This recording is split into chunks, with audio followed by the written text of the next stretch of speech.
विद्यार्थियों, आप सब कैसे हैं? आइए हम लोग अपने पाठ को आगे बढ़ाते हैं।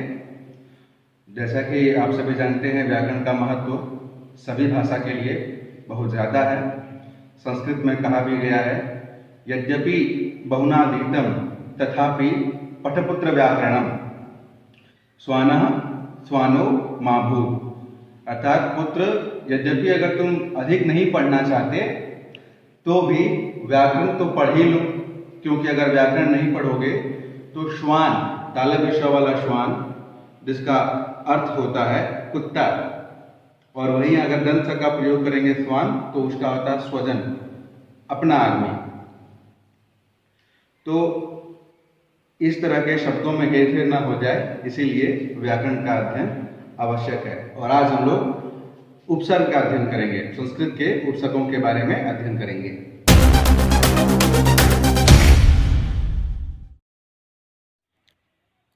वे शब्दांश जो किसी मूल शब्द के पहले लगकर नए शब्द का निर्माण करते हैं, उन्हें उपसर्ग कहा जाता है। स्वतंत्र रूप से इनका कोई अर्थ नहीं होता, लेकिन किसी अन्य शब्द के साथ जुड़कर ये अर्थ में विशेष परिवर्तन ला देते हैं। ये हिंदी में इसका सामान्य परिभाषा हो गया। संस्कृत में देखिए, उपसर्गेण धात्वर्थो बलादन्यत्र नीयते प्रहाराहार संहार विहार परिहारवत्। इसका अर्थ है, उपसर्ग के द्वारा धातु के अर्थ को बलपूर्वक बदल दिया जाता है। उदाहरण के लिए, हृ धातु का प्रयोग हरण करने के अर्थ में होता है, लेकिन भिन्न भिन्न उपसर्ग के जोड़ने के पश्चात इसका अर्थ इस प्रकार परिवर्तित हो जाता है। आइए देखते हैं एक ही धातु के अलग अलग अर्थ कैसे बनते हैं। प्र उपसर्ग लगा तो प्रहार, मतलब वार करना। आ उपसर्ग लगा तो आहार, भोजन। सम उपसर्ग लगा संहार, नाश करना। वि उपसर्ग लगा विहार, घूमना। परि उपसर्ग लगा परिहार, मतलब हटाना या वारण करना। संस्कृत में 22 उपसर्ग होते हैं। नीचे उपसर्ग लिए गए हैं और उसके सामने उसका इंग्लिश में अर्थ भी दिया गया है। प्र, परा, अप, सम, अनु, अव, निश, निर, दुस, दुर, वि, आंग, नि, अधि, अपि, अति, सु, उत, अभि, प्रति, परि, उप। ये 22 उपसर्ग हैं। परि उपसर्ग का अर्थ है चारों ओर या पास। इसकी के द्वारा शब्द बनते हैं परिक्रमा, परिवार, परिपूर्ण, परिमार्जन, परिहार, परिक्रमण, परिभ्रमण, परिधान, परिहास, परिश्रम, परिवर्तन, परीक्षा, पर्याप्त, पर्यटन इत्यादि। प्रति उपसर्ग का अर्थ है प्रत्येक या विपरीत। इसके द्वारा शब्द बनते हैं प्रतिदिन, प्रत्येक, प्रतिकूल, प्रतिहिंसा, प्रतिरूप, प्रतिध्वनि, प्रतिनिधि, प्रतीक्षा, प्रत्युत्तर, प्रत्याशा, प्रतीति इत्यादि शब्द प्रति उपसर्ग से बनते हैं। वि उपसर्ग का अर्थ होता है विशेष या भिन्न, जिससे ये शब्द बनते हैं विजय, विज्ञान, विदेश, वियोग, विनाश, विपक्ष, विलय, विहार, विख्यात, विधान, व्यवहार, व्यर्थ, व्यायाम, व्यंजन, व्याधि, व्यसन और व्यूह इत्यादि शब्द वि उपसर्ग से बनते हैं। सम उपसर्ग, जिसका अर्थ है अच्छी तरह या पूर्ण शुद्ध। इससे संकल्प, संशय, संतोष, संगठन, संचार, संलग्न, संयोग, संहार, संशय और संरक्षा इत्यादि शब्दों का निर्माण सम उपसर्ग से होता है। सु उपसर्ग, जिसका अर्थ है अच्छा या सरल। उससे सुगंध, सुगति, सुबोध, सुयश, सुमन, सुलभ, सुशील, स्वागत, स्वल्प और सुक्ति इत्यादि शब्द सु उपसर्ग से निर्मित होते हैं। इसी प्रकार उत उपसर्ग से, जिसका अर्थ है ऊपर या श्रेष्ठ, उससे उत्पन्न, उत्पत्ति, उत्पीड़न, उत्कंठा, उत्कर्ष इत्यादि शब्द बनते हैं। उप उपसर्ग, जिसका अर्थ है पास या सहायक, उससे उपेक्षा, उपाधि, उपाध्यक्ष इत्यादि शब्द बनते हैं।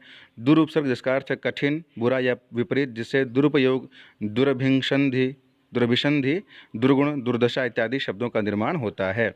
आंग उपसर्ग अर्थात आ, उससे तर्क, तक या से ये अर्थ है इसका, जिससे कि आजन्म, आहार, आयात, आतप, आजीवन, आगार, आगम, आमोद, आशंका, आरक्षण, आमरण इत्यादि शब्दों का निर्माण आंग उपसर्ग से होता है।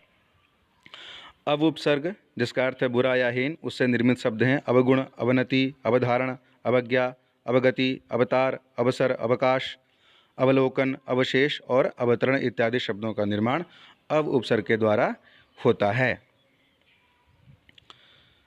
अभि उपसर्ग जिसका अर्थ है पास या सामने, उससे निर्मित शब्द हैं अभ्युदय, अभिषेक, अभ्यर्थी, अभीष्ट, अभ्यंतर, अभीप्सा और अभ्यास इत्यादि शब्दों का निर्माण अभि उपसर्ग से होता है।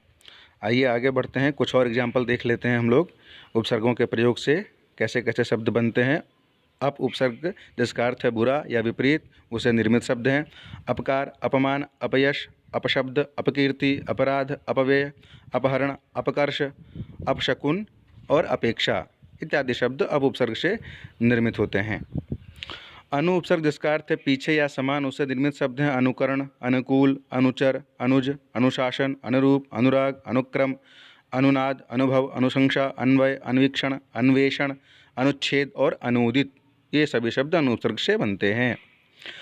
अधि उपसर्ग जिसका अर्थ है प्रधान या श्रेष्ठ, उससे निर्मित शब्द हैं अधिकरण, अधिनियम, अधिनायक, अधिकार, अधिमास, अधिपति, अधिकृत, अध्यक्ष, अधीक्षण, अध्यादेश, अधीन, अध्ययन, अधीक्षक, अध्यात्म, अध्यापक इत्यादि शब्द अधि उपसर्ग से बनते हैं।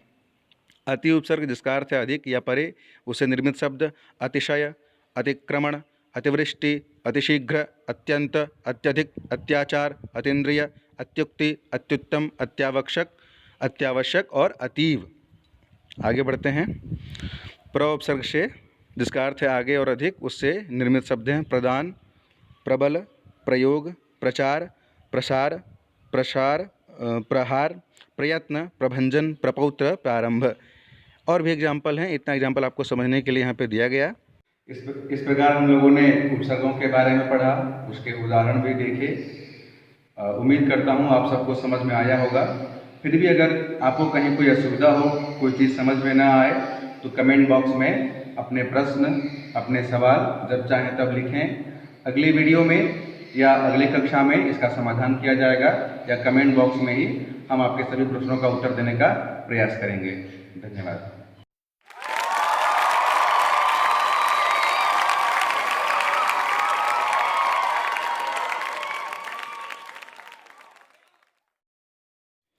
आज का क्लास यहीं पे संपूर्ण होता है। आज की कक्षा यहीं पे समाप्त होती है। अगर इस पढ़ाए गए पाठ्यवस्तु में कहीं कोई शंका हो, कोई कन्फ्यूजन हो, तो आप निश्चित रूप से हमसे सवाल कर सकते हैं। कमेंट बॉक्स में अपने सवाल पूछ सकते हैं।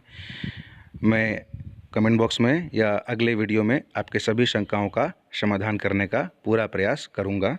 थैंक यू, बहुत बहुत धन्यवाद।